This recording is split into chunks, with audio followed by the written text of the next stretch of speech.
Vatican. 1,2 milliard de catholiques ont sans cesse les yeux braqués vers ces 44 hectares et vers la coupole de Saint-Pierre, épicentre de leur foi.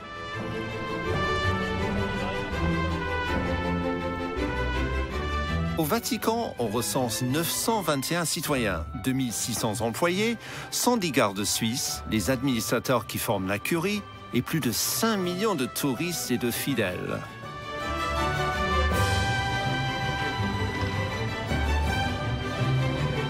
S'ils convergent vers le Vatican, c'est pour y participer à un repas. Dans le catholicisme, la messe est un repas métaphorique où l'on mange le corps du Christ et où l'on boit son sang. La doctrine catholique de l'Eucharistie est que tout le pain est changé en tout le corps et que tout le vin est changé en tout le sang. L'Eucharistie, c'est le grand repas. Pour ce qui concerne les nourritures terrestres, il arrive que les invités officiels soient déçus, car les agapes ne font plus partie du protocole depuis longtemps.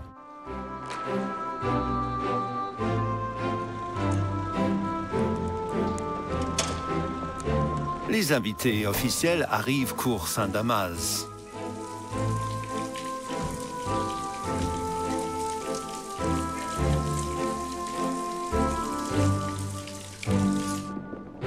On doit marcher d'un pas très lent. On rencontre le pape. Celui-ci donne un coup de sonnette, ce qui provoque l'irruption des journalistes. Chaque membre de la délégation est présenté au pape.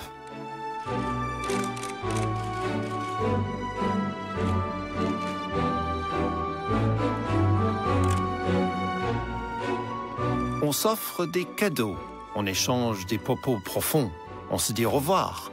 Tout cela creuse l'estomac. Va-t-on enfin se mettre à table? Non, le visiteur va voir séparément le secrétaire d'État, en d'autres termes, Premier ministre du Vatican. Quant au déjeuner officiel, il n'y en aura pas.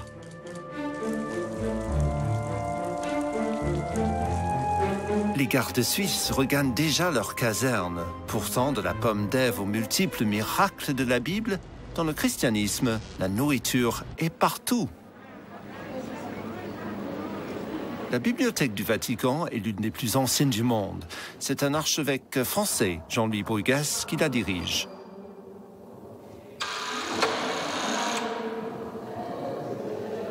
Est-ce que tout le monde au Vatican mange bien? Ça, je ne peux pas vous le garantir.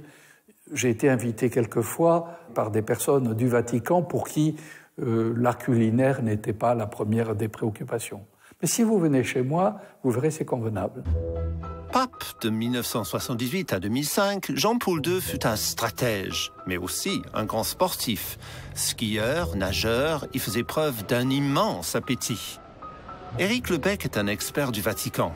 Ancien collaborateur des archives secrètes et biographe de Benoît XVI, il a connu l'époque de Jean-Paul II.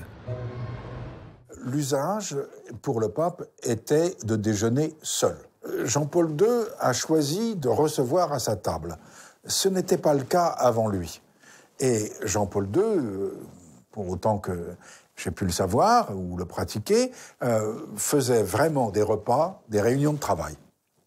Alors les Romains, invités à sa table, espéraient passer un moment d'amitié. Et en fait, c'était une vraie réunion de travail. Et ils n'en étaient pas particulièrement enchantés.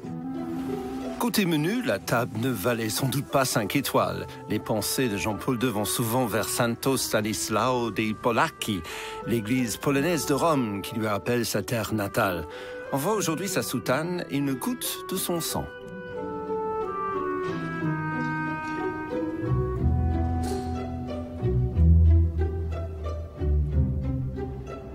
Jean-Paul II, dit-on, a la nostalgie de son gâteau préféré, le kremovka.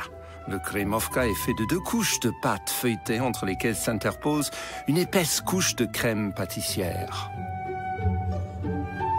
La prédilection du pape polonais pour ce dessert n'est pourtant qu'un mythe, né à la faveur d'un discours qu'il fit à Wadowice, sa ville natale. Don Antonio, le curé de Saint-Stanislas, évoque la naissance de cette légende. Quand le pape Jean-Paul II est retourné en Pologne pour la dernière fois, l'ultime étape de son voyage était évidemment sa cité natale de Wadowice. Et puis, à un certain moment, il a désigné le théâtre et il a dit « Nous y avons joué une représentation d'Antigone de Sophocle ». Il a récité une tirade du personnage qu'il avait interprété jadis. Les jeunes ont commencé à rire de joie et il a dit « Eh oui, je m'en souviens encore parce que j'ai bien étudié ». Alors la foule a applaudi. Et il a dit « Là, il y avait une pâtisserie ». Il s'est arrêté et il s'est mis à rire et il a dit « Après mon bac, on allait y manger des kremówki ».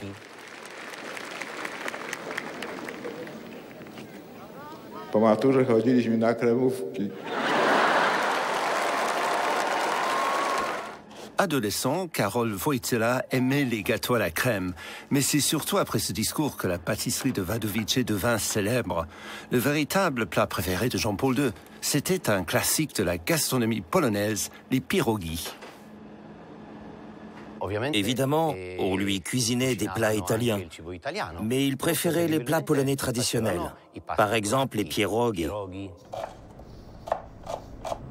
Pour préparer des pierogi, on place dans une poêle quelques gouttes d'huile et une noisette de beurre où l'on fait fondre des oignons. On prépare une pâte à raviolis de bonne consistance.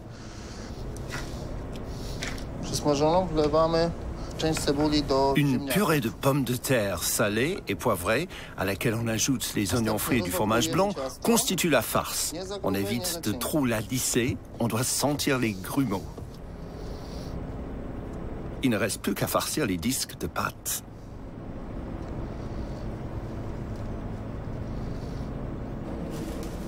Puis, on fait cuire les pierogi dans de l'eau bouillante salée. Dès qu'ils remontent à la surface, le plat est prêt.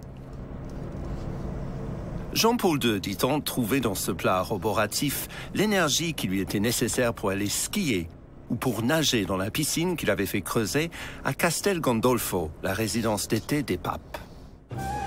Amateur de glace, et ne pouvant aller les acheter en personne, le pape dépêche des envoyés spéciaux chez Nazareno Giolitti, le glacier des stars, dont les clients habituels sont, ou ont été, Audrey Hepburn, John Travolta, Sharon Stone ou la famille Obama.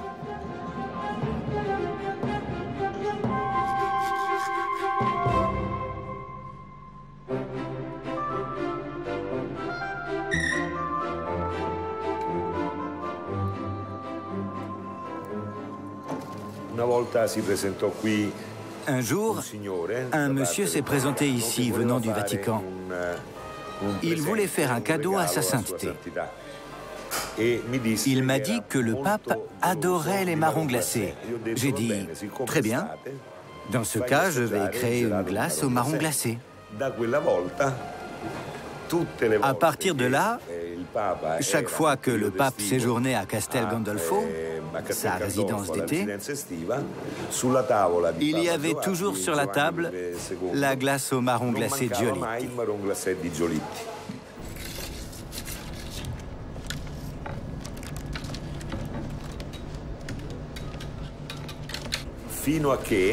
En fin de compte, les religieuses qui lui préparaient les repas étaient jalouses.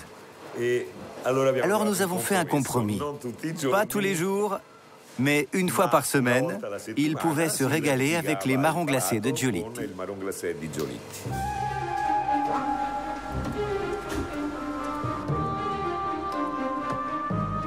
Assaggiamo il marron glacé, dai.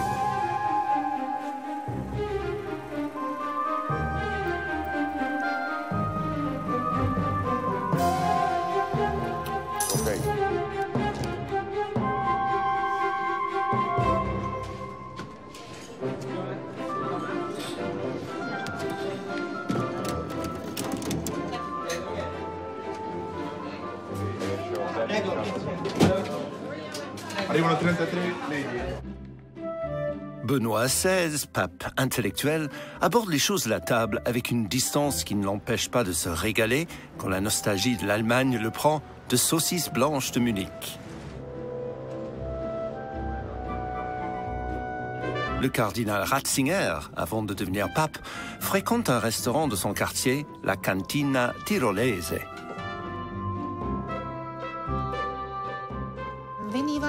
Il venait l'hiver parce qu'il habitait le voisinage. Il venait après avoir fait une promenade dans le quartier.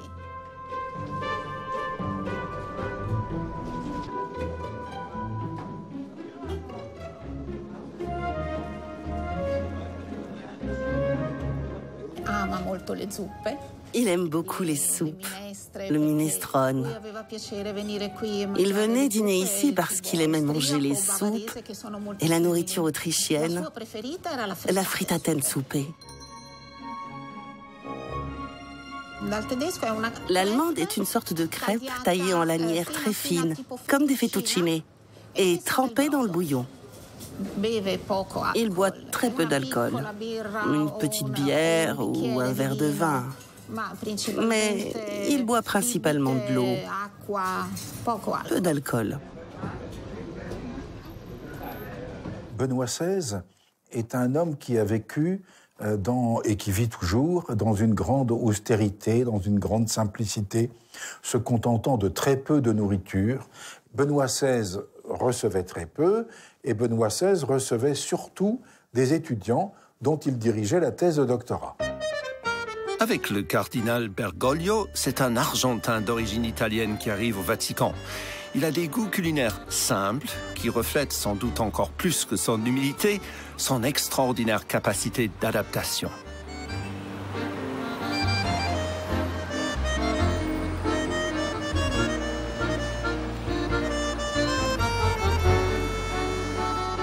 Gustavo Vera est aujourd'hui député, mais il a connu François lorsque celui-ci, encore cardinal Bergoglio, soutenait son association, la Alameda. Il y a des plats argentins qui lui inspirent certainement de la nostalgie. Par exemple, en Argentine, il y a les alfajores. Aujourd'hui, il doit faire attention à ne pas en abuser pour des raisons de santé, mais c'est quelque chose qu'il aime. Il aime aussi les empanadas. Comme Jean-Paul II, le pape François aime les nourritures sucrées. La confiserie Corso, dont il fut un client assidu, a été fondée en 1937 par Emilio Heiberger, dont la veuve, Norma, perpétue le travail.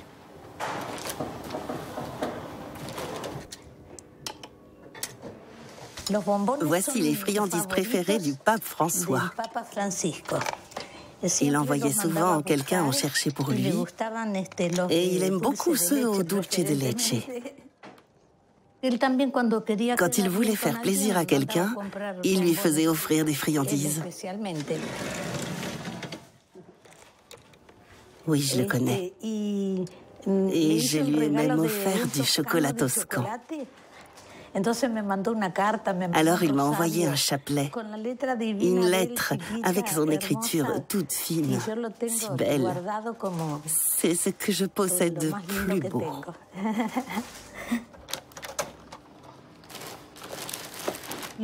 Les friandises, il les garde pour lui? Non, il invite les autres à les manger. Oui, j'en suis sûre, il ne les mange pas tout seul. Je sais aussi qu'il les partage. L'évêque de mon diocèse était à une réunion au Vatican avec des personnes de toutes origines. Et sur la grande table, il a raconté qu'au moment du café, le pape a posé une boîte d'1 kilo de nos chocolats pour tous. Au Vatican, le pape François prend parfois ses repas à la cantine des employés ou des gardes suisses ou au réfectoire de la résidence Sainte-Marthe où il demeure. Sa suite 201 est constituée d'une chambre, d'un bureau et d'un salon. Chaque fois qu'il m'invite au Vatican, il sait que je n'ai pas assez d'argent pour aller à l'hôtel. Alors il m'invite à dormir à Santa Marta. Il m'invite à déjeuner, à dîner. Nous passons du temps ensemble. Nous buvons du maté, nous partageons des choses.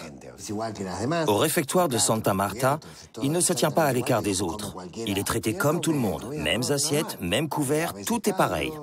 Et il mange comme tout le monde. Parfois de la soupe, parfois des pâtes, parfois du poulet. Il mange léger pour des raisons de santé, mais il ne bénéficie d'aucun privilège. Au Vatican, si personne ne sait exactement ce qui se cuisine vraiment dans les palais des prélats, les règles officielles sont simples. La tempérance s'impose. Il faut chercher ailleurs si l'on veut déguster du caviar, de la langouste ou du foie gras. Des religieuses, souvent polonaises ou hollandaises, font les cuisines. Elles préparent des plats traditionnels.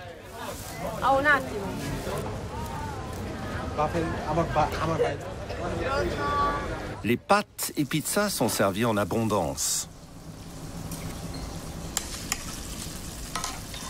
La nourriture de Santa Marta n'est pas très différente de ce qu'on mange en Argentine. Nous avons des habitudes alimentaires qui viennent des traditions espagnoles et italiennes. Et cela ne fait pas une grande différence. L'excès de sucre et de féculents a conduit les médecins de François à le mettre en garde. Depuis, il consomme plutôt du poulet, sans la peau, et des salades de fruits. Au Vatican, on respecte un autre commandement. Pas de salade verte et de spaghettis à la tomate ailleurs que dans l'intimité des repas privés. Pour en comprendre la raison, il faut se rendre chez Gamarelli, tailleur des papes depuis 1798.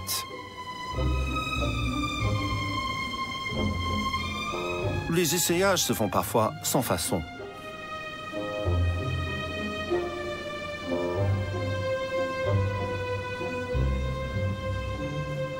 Et parfois, dans le secret de la cabine réservée aux prélats, nous y trouvons une mosette destinée à un cardinal français, Jean-Louis Torrent.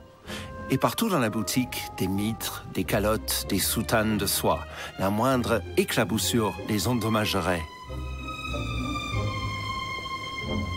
La couleur varie selon la dignité. Violet pour les évêques, rouge pour les cardinaux, blanc pour les papes. Pour l'élection de chaque pape, Gamarelli prépare 3 tenues de taille petite, moyenne et grande. L'élu fait son choix avant d'apparaître sur le balcon de Saint-Pierre.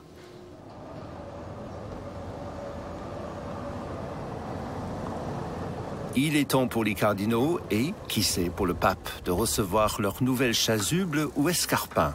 La livraison se fait discrètement dans ce véhicule banalisé.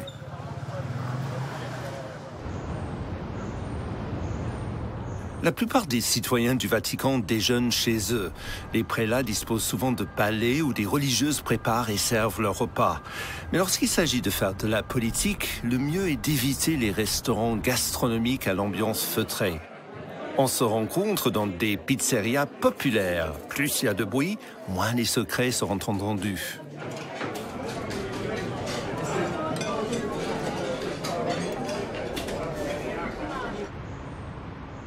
D'autres conciliabules se tiennent dans des restaurants plus discrets. Les rencontres secrètes s'y multiplient, en particulier pendant les synodes ou encore davantage avant les conclaves. L'un d'eux, proche du Panthéon, a abrité des manigances et des complots, notamment à l'époque où le flamboyant Paul Marcinkus avait lié les finances du Vatican à des cercles occultes ou mafieux. Le curieux, s'il tient une caméra, n'est pas bienvenu à l'eau vive. Ce soir-là, il est isolé, cantonné dans l'une des salles à manger privées du premier étage, précisément l'une de celles au plafond magnifique, où les cardinaux s'isolent quand vient le temps des conspirations. Le second soir, s'il tient sa caméra cachée, le même curieux est admis au rez-de-chaussée, une grande salle où les prélats reçoivent leurs amis et où l'on peut discuter tranquillement de l'avenir de l'Église.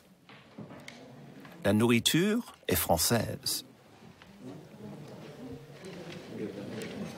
Des religieuses, principalement venues d'Afrique et d'Asie, cuisinent et assurent le service.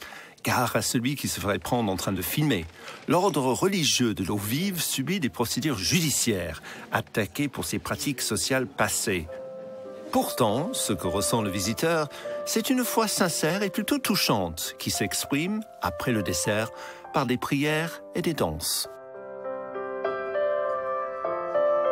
Le Seigneur est mon berger.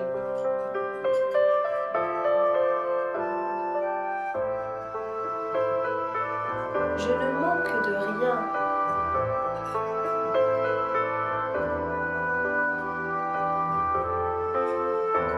Sur les prés d'herbes fraîches, il me fait reposer.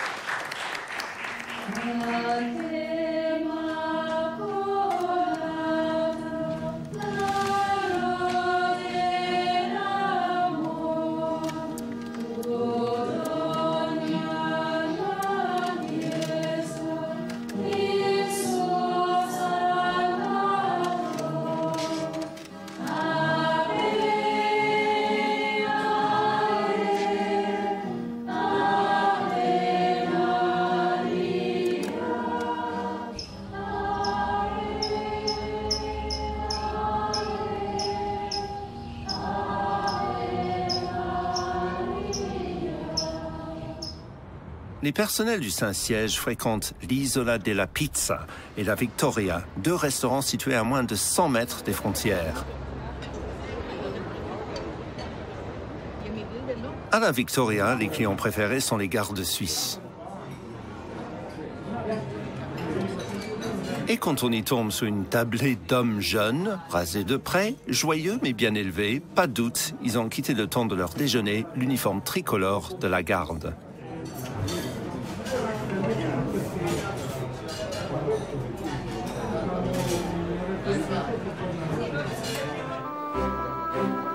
La garde suisse est la plus petite armée du monde. Créée au début du XVIe siècle, elle est constituée de 110 hommes, tous suisses, obligatoirement célibataires, sauf les officiers, et catholiques pratiquants.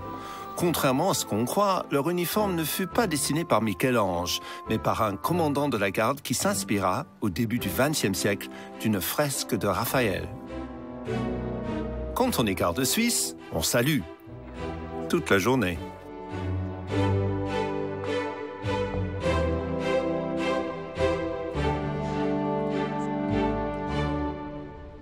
On s'entraîne à manier la hallebarde tout en pratiquant l'une des marches militaires les plus lentes du monde.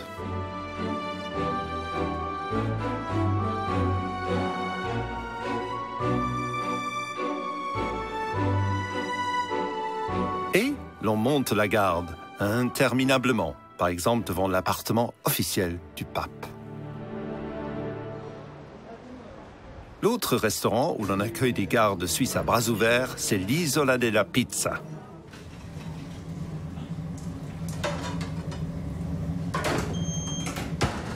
Depuis 30 ans, les gardes suisses viennent manger ici. Ils se sentent comme à la maison. Mais ici, on aime surtout un garde suisse en particulier. David Geiser, un ex-garde suisse, est un grand chef, un très grand chef. Si David Geiser est aussi populaire, c'est parce qu'il a même écrit un livre de recettes. Nous sommes partis pour Zurich afin de rencontrer ce garde suisse à peine démobilisé qui connaît la cuisine. Pour moi, ça a toujours été un rêve de devenir un garde suisse, d'être à Rome.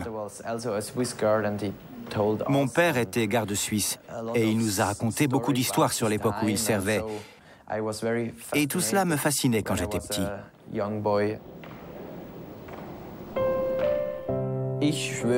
Je jure de servir fidèlement, loyalement et de bonne foi le souverain pontife régnant François et ses légitimes successeurs, de me dévouer pour eux de toutes mes forces, sacrifiant, si nécessaire, ma vie pour leur défense.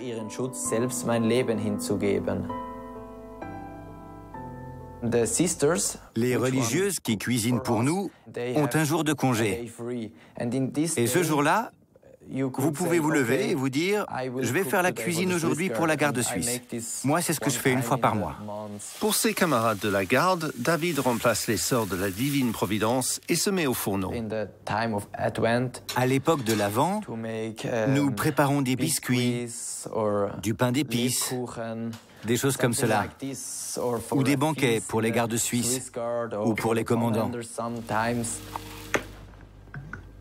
Filet de bœuf au girolles. Oignons, girolles, tomates, vinaigre balsamique et copeaux de parmesan. Un plat représentatif des nourritures servies chaque jour, aussi bien aux colonels de la garde suisse qu'aux cardinaux de la curie en leur palais.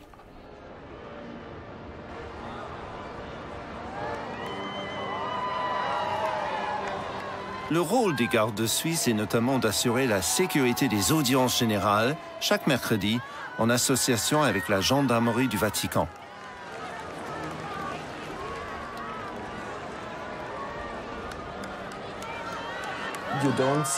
Normalement, vous ne verrez pas un garde suisse se battre, car cela ne se produirait que si quelque chose tournait mal, et cela n'arrive presque jamais. Pourtant, par exemple, nous avons eu un drame en 1981 avec l'attentat contre Jean-Paul II. Dans ces situations, vous devez être prêt. Les audiences générales du mercredi attirent des pèlerins venus du monde entier. Beaucoup d'entre eux veulent offrir au pape des friandises ou des gâteaux.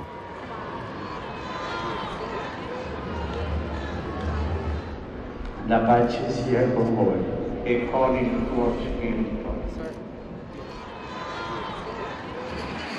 La plupart des cadeaux comestibles offerts au pape sont répartis entre les services du Vatican. Comment avoir la certitude qu'aucune des nourritures n'est empoisonnée? Nous avons posé la question à David Geisser. Sur ce sujet, je ne peux rien vous dire.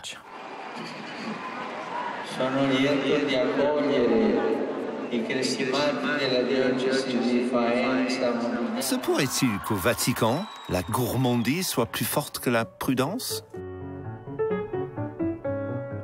On peut dire qu'il y a un bonheur de vivre, une joie de vivre, associée à la vie religieuse, et que pour vendre un camembert, une bière, un vin, l'associer à l'image d'un moine, un religieux, est porteur.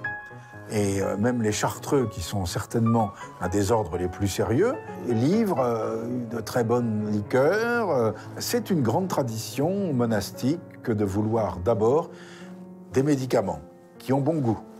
Et puis du médicament à la bonne nourriture, eh bien, on arrive peut-être à la gourmandise. Si vous mangez à l'excès, un jour vous serez malade, on va vous imposer un régime et vous serez bien puni de vos excès. Donc, c'est d'abord une question d'hygiène de vie. Ensuite, c'est un péché capital, c'est-à-dire que c'est un péché qui entraîne d'autres péchés. Et si vous ne résistez pas au plaisir de manger, est-ce que vous allez résister aux autres formes de plaisir qui vont se présenter? En fait, nous ne sommes pas habitués à opposer la gourmandise à la pauvreté, car nous ne pensons qu'à la gourmandise par elle-même. Nous pensons que nous sommes gourmands par nécessité. Nous voulons dévorer, consommer, posséder. Les recommandations alimentaires dans l'Église catholique sont aujourd'hui réduites à des choses très simples.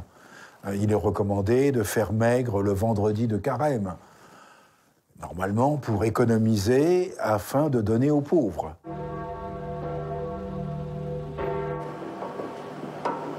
La privation, l'ascétisme ne sont plus un but. D'ailleurs, ils dérivaient souvent vers l'orgueil.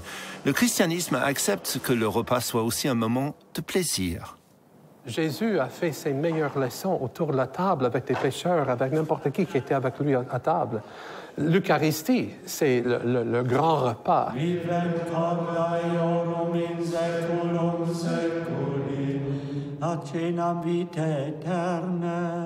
Perducat nos rex aeterne gloriae.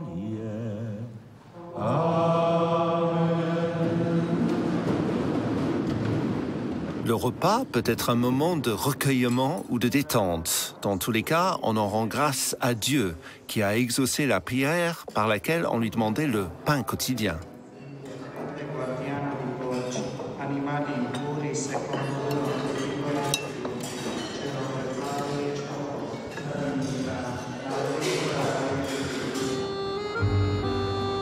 Le partage, c'est le véritable sens du repas chrétien. La convivialité, qui reflète le souci des autres, est devenue la marque même du repas occidental.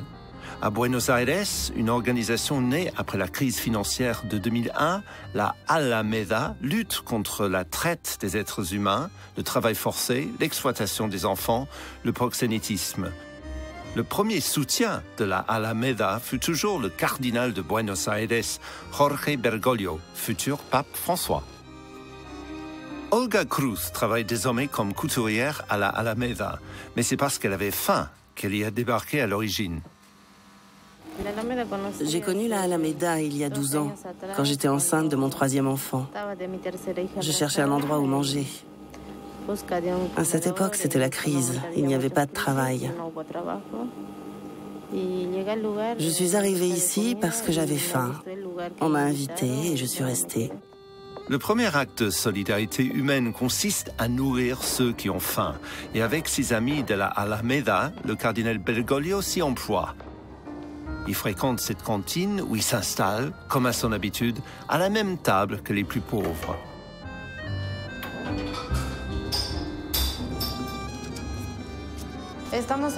Nous sommes dans la cuisine du réfectoire. Ici, on cuisine tous les jours. Les tâches communautaires se font bénévolement. Plusieurs familles font la cuisine et tout le monde entretient le réfectoire.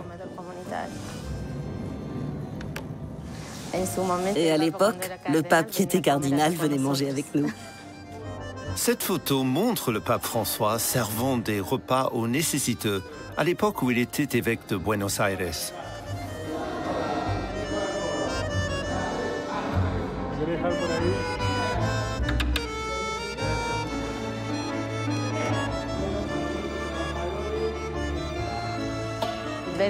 À cette époque, quand il venait au réfectoire, Bergoglio mangeait du ragoût, de la viande, de la purée et les empanadas que nous préparions. L'Eucharistie fait du partage de la nourriture une base essentielle de la charité chrétienne. Partager l'hostie et le vin de messe, c'est aussi pour les catholiques s'unir à leur Dieu et se rassembler autour de lui. Gardienne ?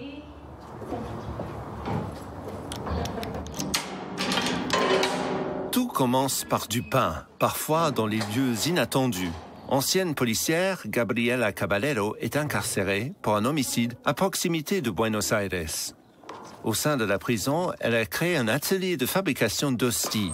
Le processus, très simple, est compatible avec le milieu carcéral. Avec un peu d'eau et de farine, on fait une pâte très lisse. La pâte est cuite dans une sorte de gaufrier, incisée de motifs religieux.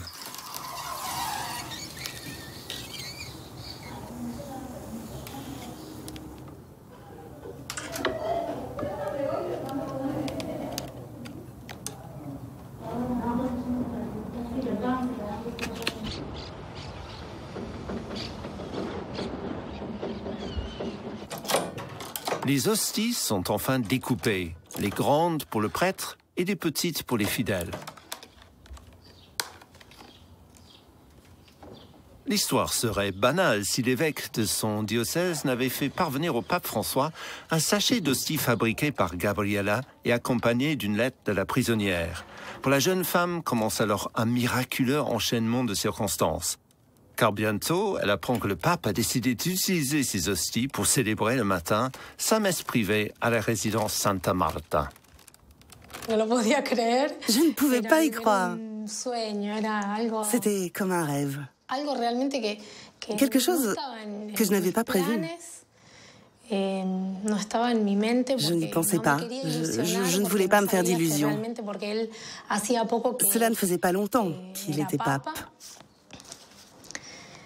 Vatican, 17 juillet 2013. Chère Gabriela, Monseigneur Ojeda m'a apporté votre lettre. Je vous remercie pour votre confiance et pour les hosties. Dès demain, je célébrerai la messe avec elle et je m'en réjouis. Votre lettre m'a fait réfléchir et je prierai pour vous. En tout cas, je suis heureux que vous priez pour moi. Je vous garderai dans mon cœur. Merci encore de m'avoir écrit et de m'avoir envoyé les photos. Elles sont devant moi, sur mon bureau. Que Jésus vous bénisse et que la Sainte Vierge vous protège. Cordialement, Francisco. Ça m'arrive à chaque fois. Chaque fois que je la lis, je suis émue comme au premier jour. Avec ça, il m'a envoyé ces deux images. Sa photo et cette photo. Je les ai toujours avec moi. C'est une fierté de connaître quelqu'un de si important, d'aussi inaccessible que lui. Malgré la distance, j'ai pu atteindre le Vatican de ma prison grâce à mes hosties. Et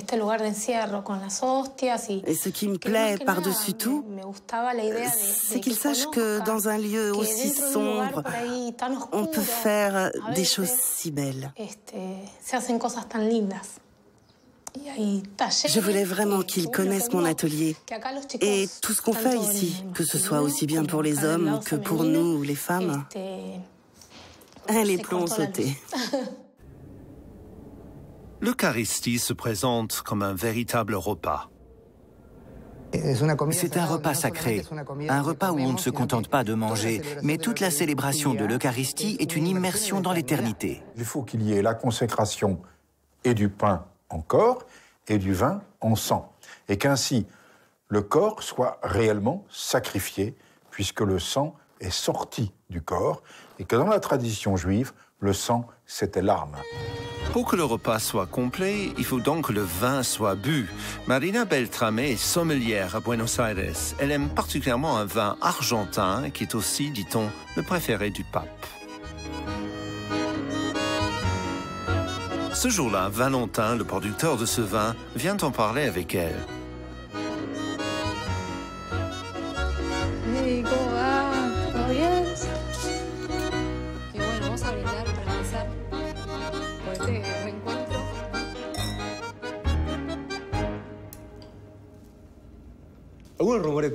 Nous avons entendu des rumeurs, et ça nous a surpris. Notre vin est le préféré du pape François. On n'arrivait pas à y croire. On se demande pourquoi c'est le préféré du pape. Il y a tellement de vin en Argentine. C'est une personne très simple et très modeste. Et ce vin aussi est modeste, sans prétention. C'est un vin très correct, c'est tout à fait lui.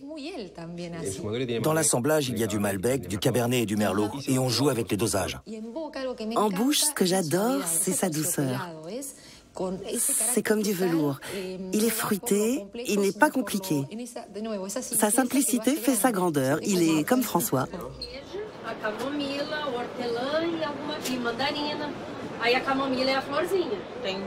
Le pape François aime cependant, par-dessus tout, le maté, cette infusion d'herbes sauvages que les Argentins apprécient tant. Elle se consomme dans une calebasse en aspirant le liquide par une paille de métal pourvue d'un filtre. Il boit du maté, on boit beaucoup de maté. Il boit du maté. Il prend son maté et puis s'ensuit la même routine que quand il était ici. Il se lève très tôt, il fait ses exercices spirituels, il lit et il médite beaucoup. Et puis, quelques heures plus tard, il prend son petit déjeuner et commence ses activités normales.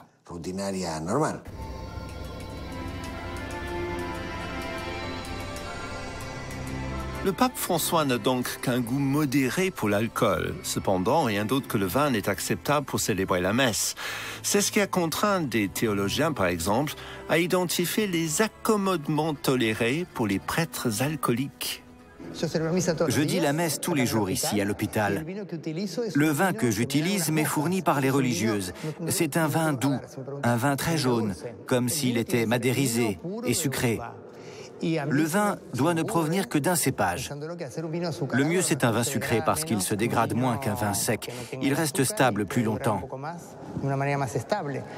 Au fond, c'est la foi qui conserve les qualités du vin. Et ces notes riches, si c'est un vin plus élaboré, m'amènent vers le sang de Dieu. L'obligation pour les prêtres de consommer du vin quand ils disent la messe n'explique pas ce mystère. La consommation de vin au Vatican est la plus forte au monde. 99 bouteilles par an et par personne, le double de celle d'un pays comme la France. Pourtant, les papes ne donnent pas le mauvais exemple. Paul VI se contentait d'un verre de whisky avant d'aller dormir. Jean-Paul II ne buvait même pas la vodka de son pays natal. Une bière allemande ou un doigt de vin suffisent à Benoît XVI. François n'a rien d'un alcoolique. La démographie explique la surconsommation de vin au Vatican. Moins de 1000 personnes disposent de la citoyenneté vaticane, en majorité des hommes de catégorie socio-professionnelle supérieure, âgés, sans enfants, hédonistes. Bref, le profil parfait des consommateurs de vin. C'est ainsi que la démographie fausse les statistiques. Les vins du Vatican viennent du monde entier. D'autres produits sont cultivés à l'ombre de la basilique Saint-Pierre. Les légumes de ce potager, par exemple, se retrouvent directement dans les saladiers du pape.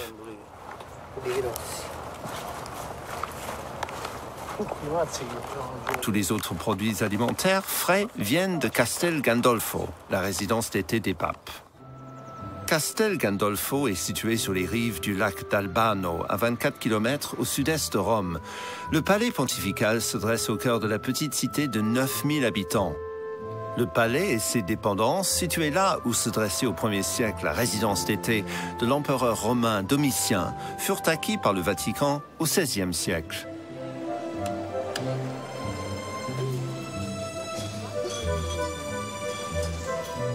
On trouve sur le parvis du palais la première boîte postale publique du monde. Un peu plus loin, en surplomb du lac, se trouvent les jardins et la ferme pontificale. Ici, nul n'entre sans autorisation spéciale.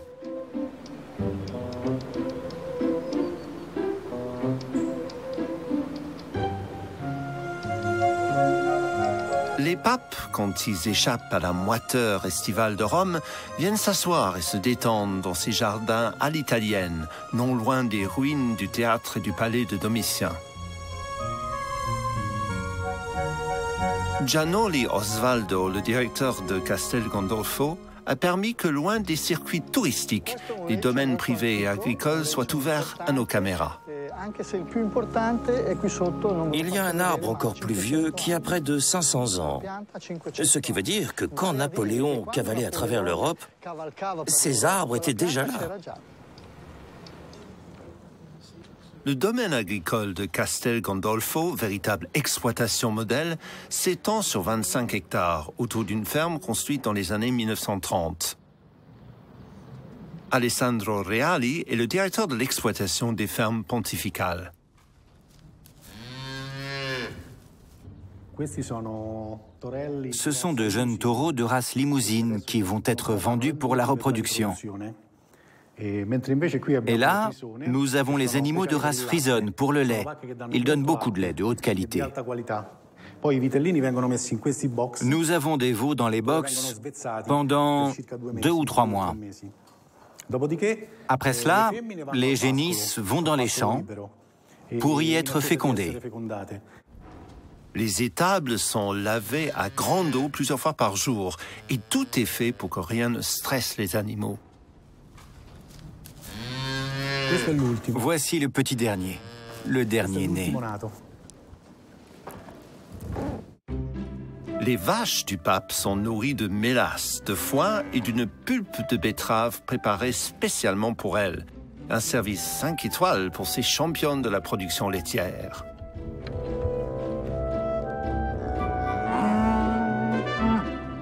Elles partagent les égards des équipes de Castel Gandolfo avec un couple d'ânes blancs, jadis offert à Benoît XVI.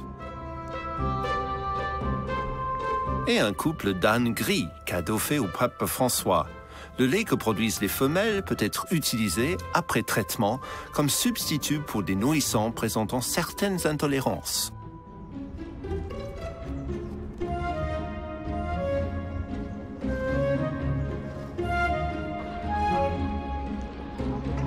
Deux autruches surveillent les poulaillers du pape.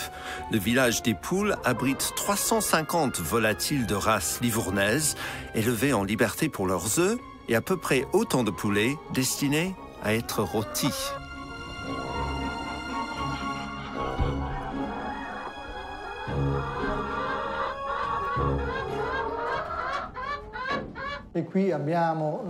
Ici, nous avons la machine pour la maturation des yaourts et celle pour le remplissage des pots. Le conteneur pour conserver le lait. Ici, la machine pour la pasteurisation. Et après, la conservation, avant de faire un tour et de sortir dans l'emballage.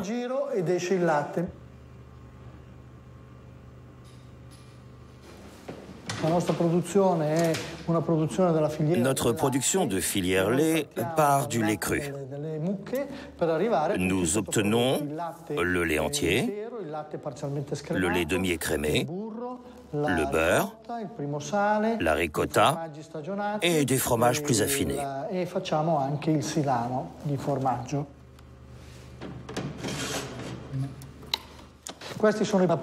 C'est une partie des produits que nous fabriquons. Ils vont dans le garde-manger du Saint-Père et servent aussi à nourrir la curie.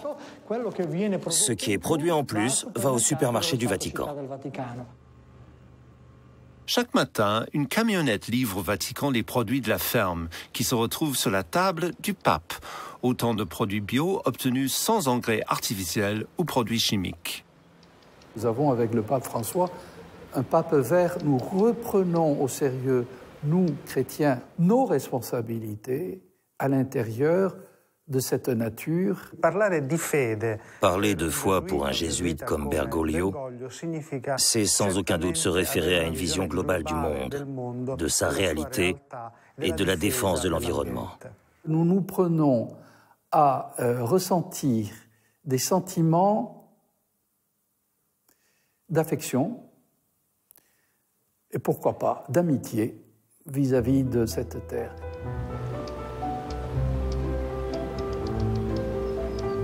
La production de l'huile d'olive à Castel Gandolfo illustre cette préoccupation de servir la nature et non de s'en servir. En 2015, le pape, avec Laudato Si, publie une encyclique qui s'éloigne du droit à soumettre la terre et le vivant énoncé dans la Bible. Ici, tout est traditionnel. La récolte des olives,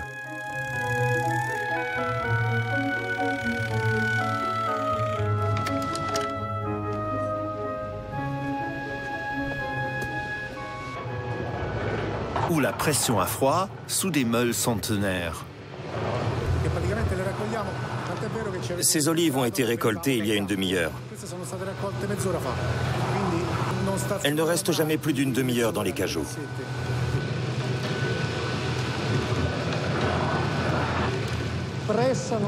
On presse la pâte d'olive et il en sort de l'eau et de l'huile qui vont dans des tubes et s'écoulent dans des réservoirs. Des réservoirs, on passe au séparateur qui sépare l'eau de l'huile.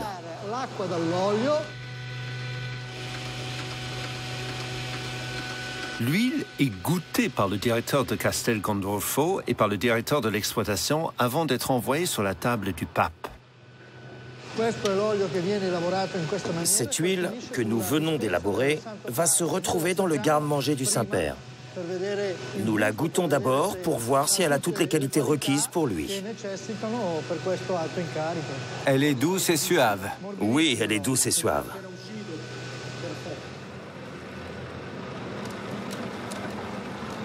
La pâte résultant de la première pression est pressée une seconde fois pour obtenir l'huile de deuxième pression à froid.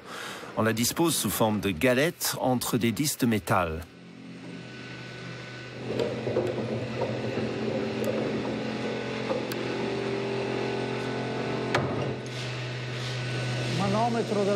On met la pression et on y va très doucement. Très doucement.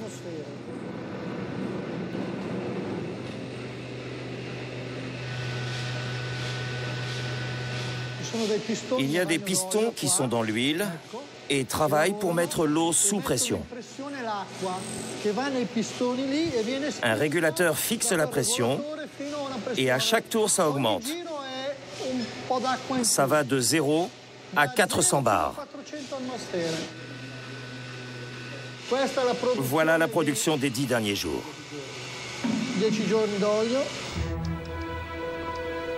La ferme de Castel Gandolfo est un véritable manifeste.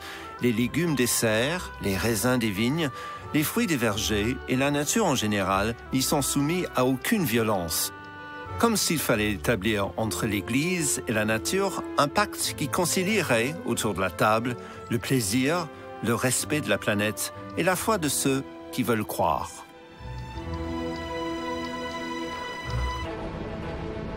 Quand des évêques et des cardinaux venus du monde entier arrivent à Rome pour y discuter avec le pape des affaires de l'Église, les préoccupations culinaires sont sans doute loin de leur esprit. C'est pourtant leur religion qui a, au fil des siècles, façonné notre manière de nous nourrir. Elle a aussi contribué à formaliser le repas typique occidental et à en faire ce qu'il est aujourd'hui, à la fois un rituel et une fête.